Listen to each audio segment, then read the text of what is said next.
Hey, beautiful souls out there. My name is Sarah Marie, and welcome to my brand new podcast, What's Your Normal? I kind of feel like I should have some kind of like jig or something like, What's Your Normal?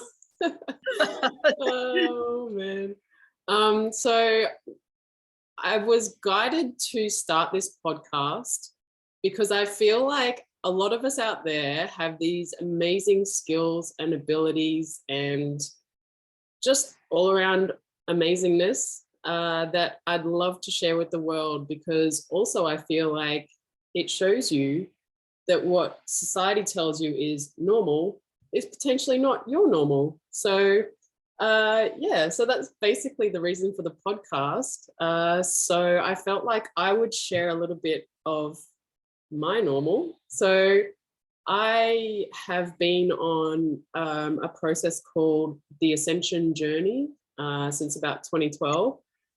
And to me, Ascension just basically means that I'm learning more about myself on all levels, physically, emotionally, spiritually. And this can be really confronting at times because, you know, as kids, we're taught behaviors and attitudes and societal norms that kind of stick with us unconsciously in a way until we get to a certain point in our lives where we realize that we potentially react a certain way to a trigger, which then leads us to think, if we're conscious enough, why did I act that way? And why did that bring up that emotion in me?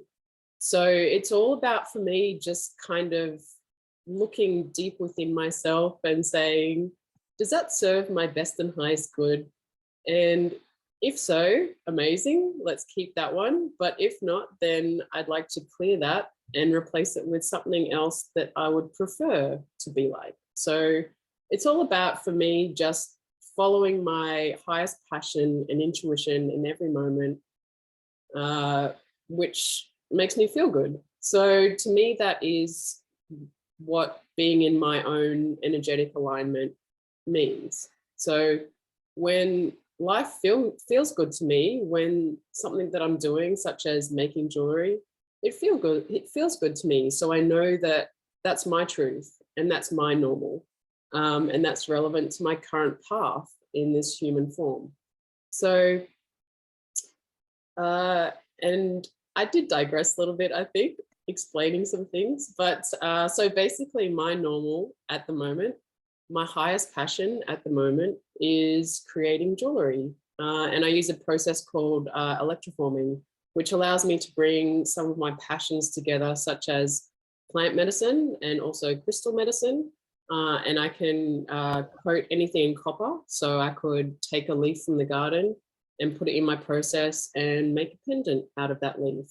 And then to me, that holds the energetic alignment on the physical level, because that organic matter of the leaf remains inside the copper. So this is, for example, like one of my pieces that I'm wearing, and I've put a, on the back of it, there's a twig that runs across the back there that you can't really see. So for me, that's bringing together another love, sacred geometry, crystals. There's an opal in there, it's an Australian opal. And then this is Lemurian quartz. And then a eucalyptus twig on the back. And I feel like that plant energy really grounds the energetics of the piece into my reality, into my space. So yeah, I feel like the plants and the crystal kingdoms really work well together in a really beautiful, balanced way. So that is some of my normal that I am currently exploring. And because I love it so much, I know that it's a part of my path and my journey in this life. And also when I'm working with these energies, I'm doing something called channeling. So that's tuning in with those particular plants and crystals and bringing those energies. And I receive images of what the piece will potentially look like. And then I trust in that process and I just begin my creation. And most of the time it works out better than I imagined. So That makes me really happy too. And when I'm happy in that meditative state, you know, hours can pass and it feels like 20 minutes. And so that's another way that you can understand that you're in your alignment, in your love, in your passion. So yeah, so that's probably enough from me right now. And today I am immensely excited to introduce my beautiful friend, Leonie. Leonie was probably one of my first, I'd say, like spiritual / ascension mentors. And we just really get along well. And, you know, one of our best qualities as friends is that we like to bounce off each other with ideas, and we're always open to new ideas and talking about things that we love. So I'm going to let Leonie talk about herself a little bit and what she does and what her normal is. Leonie. Thanks, Sarah. I can relate to the artistic. We both make, or I did make jewelry in the past. Nothing as beautiful as you're doing, I should say. But the creative process and just getting involved in that. And I can relate to the fact that you lose all sense of time. You disappear into another world. You feel so light, and it's a beautiful experience, and I can relate to that one. But I think my reality now, I could equate it to the Harry Potter movies. Because I teach children what's called, amongst other names, mindsight. I was pulled to this a few years ago because I was introduced to it. Well, I was involved in the area of the metaphysical abilities for years and years because I had my own experiences. My children had their experiences, so the groundwork was there. But say, sorry, 7 years ago, what were the experiences? Could you just briefly describe an example of the experiences? Precognition, the ability to see auric fields, just hypersensitivity to our environment in general, ET visitations, spirit. There was a gamut of situations that happened around my childhood and around my parents had similar experiences. So it's in the family, and it was our very normal. So being raised in that environment and having open parents to that, and I remained open, and then raising my own children for them to accept that there's more than who we are. There's a big gamut of information out there that's available to us if we choose to accept it and develop it.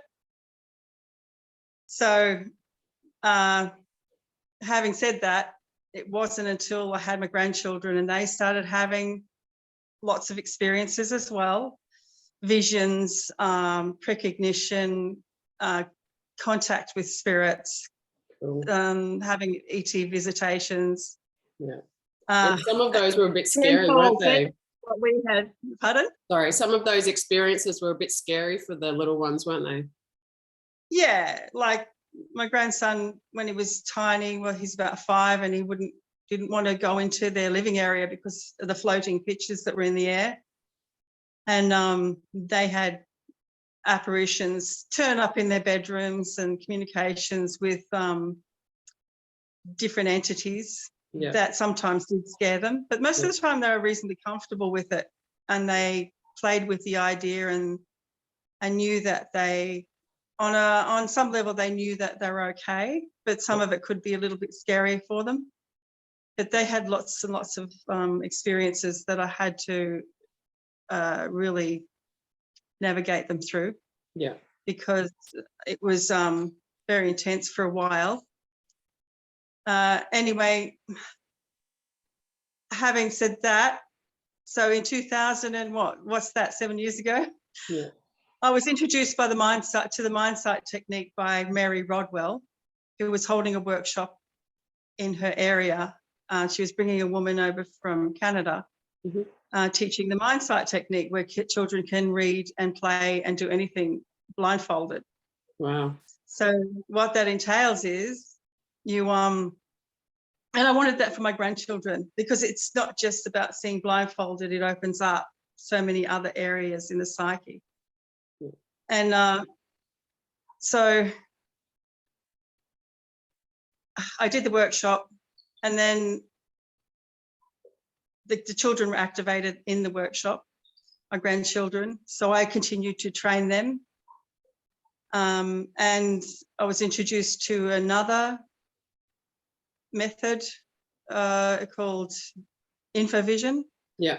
By two Russian scientists, and I had to go to Canada to do a workshop there with them, and that was a little bit different. It was more about proof-based technology, yeah, and taking readings and things like that, and seeing what happens in the brain when this occurs. Mm-hmm. So I did all that, and came back to here, and I set up a little classroom here. And I invited children into that space. And over the last few years, I've continued with the mind sight, mm-hmm. Where the children just pick it up so quickly, because their brain waves are much slower than adults, and they're in that theta brain state most of the time. And they pick it up so quickly, it's amazing, and they embrace it. And it's their new normal is, oh, I can see through a blindfold. What's the big deal? Yeah, like, exactly. I'm so bored of this now. Are you kidding me? Yeah, exactly.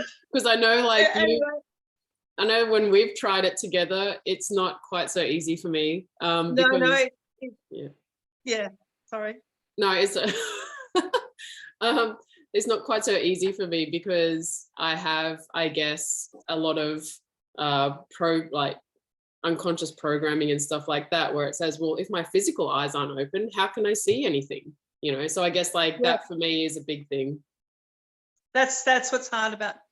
I've been approached by a lot of adults to train them, but it's a lengthy process, because you have to get deep into the subconscious and remove all that preconceived notions about how our world functions, because that's what we do.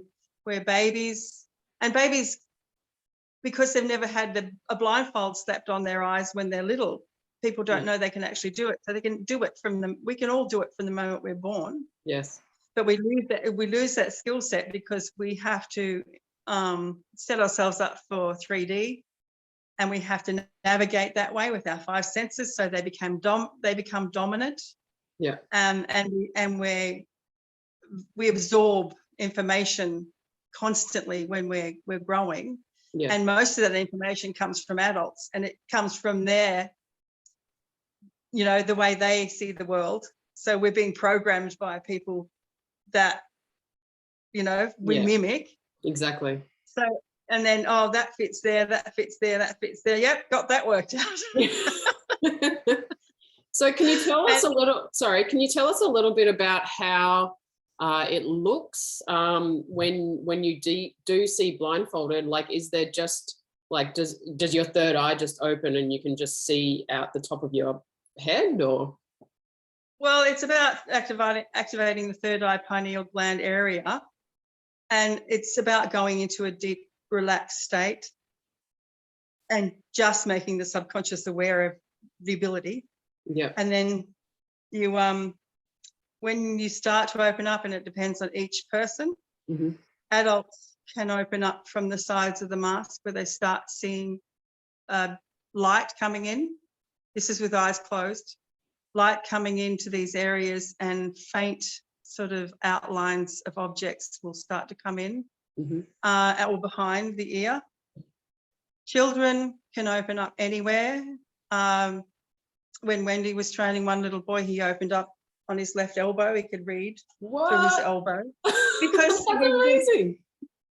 We can use our whole, what we're using is our energy field, so it doesn't have to be in front of the eyes. Wow. The only reason it ends up being most children and adults in front of the eyes, because we're so used to using that area to see, that's where the information comes in.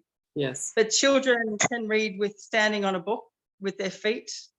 What? They can read from behind, and my process is opening them up initially and activating them and stimulating their energetic fields and making them aware. Just remember what you can do. Just remember what you can do, and taking that process even deeper. But making them aware, and they'll open up sort of somewhere around the head area, because that's the way we're used to taking information. So they'll open up, and then we progress from there to go to other areas of the body. This is my process anyway, so that they can see. They're not using their eyes, they're using their energy field to see, and distance, from a distance too. Wow. One little boy I opened up recently, straight away he sensed the colours through heat and cold, and he knew whether it was a hot colour or a cold colour from behind. He knew straight away, and then he'd tell me what colour that I was holding up. Seth has all the colours line up in front of him, and then one will step forward. This is early days. My grandson is very proficient at it now, but early days he said the colours would line up in front of him, so he'd see hues of colour, and one colour would step out to be the dominant colour, and that would be the colour that's being held in his energy field somewhere. So that's incredible. It's amazing to watch. I get goosebumps every time a child opens. I just get goosebumps. And this is like further, sorry to cut you off. This is like further confirmation that it's really important in some cases, especially for us older people, to unlearn what we've been taught by all these institutions and stuff like that, because maybe that's not the best way that you receive information. You know, maybe the best way you as a unique soul receive information in a totally different way. And if you could just, you know, understand what that is, then you could do anything, basically. It really opens up new worlds.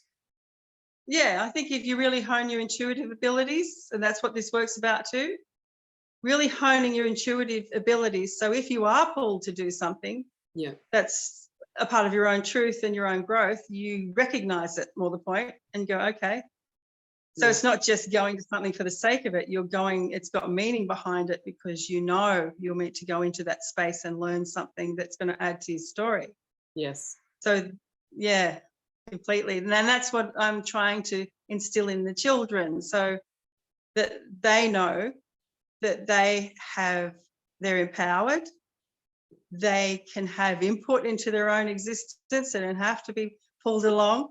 Yes. They can just navigate as they go, and relationships, they can intuitively read into relationships and see behind the mask, and read the person and not see the mask. Yes. And I think it's just a necessary skill set to have.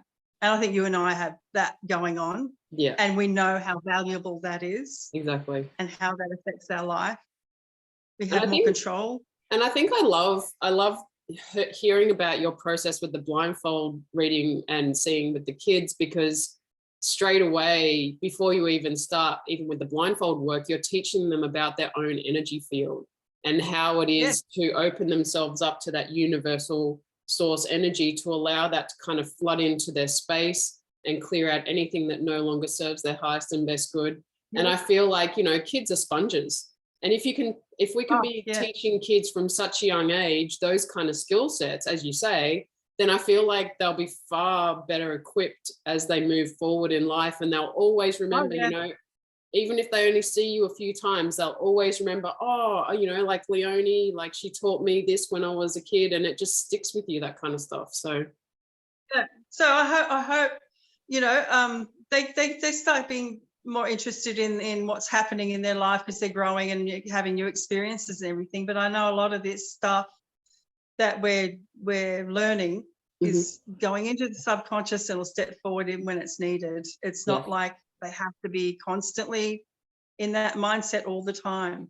And it creates, and it's they learn self-healing. Yes. Sort of navigating their own body and being aware of anything that's coming up that they might have to address, and other people. And each kid will embrace it, or person in general will embrace it to the level that they want to embrace it. And they'll take it further if they want to take it further. Absolutely. It shouldn't be a forced thing. But yeah, it's setting up that balance. Yeah, and that's great. Yeah, and knowing that they have power and they're not disempowered by the world around them, basically. Yeah, and I love that. That's the main thing. Yeah. And so I know that you do a lot of work with kids on the spectrum as well. And I know that you would potentially have kids that are not on the spectrum. So do you see that it really makes a difference for those kids to open up in some ways that are on the spectrum potentially? Or do you see a difference in them? Oh, big difference, yeah. Because I'm on the spectrum, so is my whole family. So I can relate to spectrum kids and their processes, and pretty much 90% of the kids that come to me on the spectrum. And I have noticed a huge difference working with them. I've worked with neurotypical kids, and they do, I've got to say, the ones that I've worked with open up a lot faster. Yeah. But the reason why the spectrum kids take a lot longer, because they've got so much going on, they're already picking up.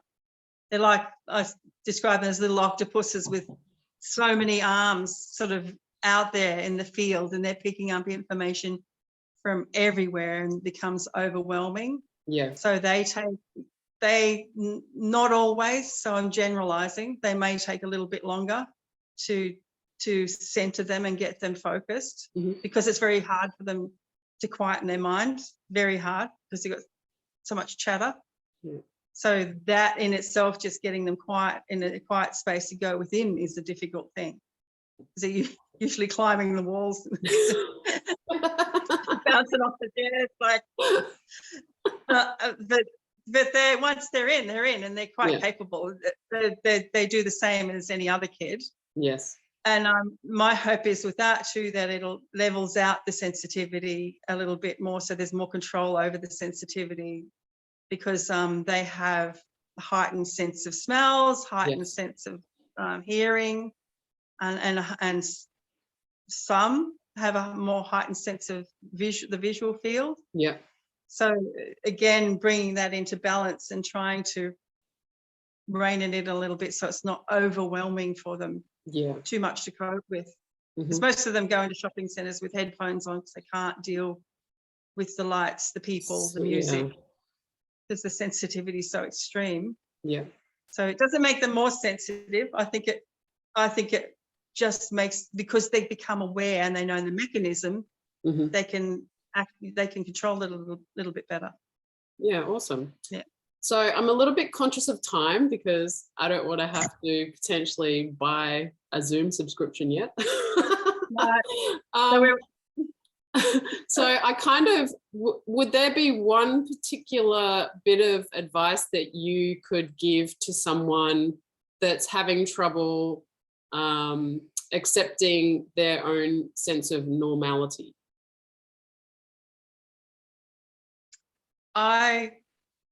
One word: surrender. I think the more we try and control things, the more things go wrong. Yeah. I think we can surrender into the space and accept, well, just to accept ourselves for who we are, and we can't be anyone but ourselves. Exactly. We are who we are. Yeah. And we don't have to compare ourselves to anybody else, and embrace what makes you feel good. I love that. Exactly what you were saying. Yeah, embrace what makes you feel good. Yeah. If it feels good, it's right. The higher vibrational frequency stuff feels good. Yes. And that's what we're all aiming for. Yeah. Awesome. Well, thank you so much for joining me today, Leonie. It has been an absolute pleasure to talk to you, as always. And next time you come on, we'll have to talk about your orb photography, because that is another thing that I love connecting with you on. That's next level. I love it. All right. Well, have a good day, and I'll talk to you soon. Okay. Thanks, Sarah. Bye. Bye.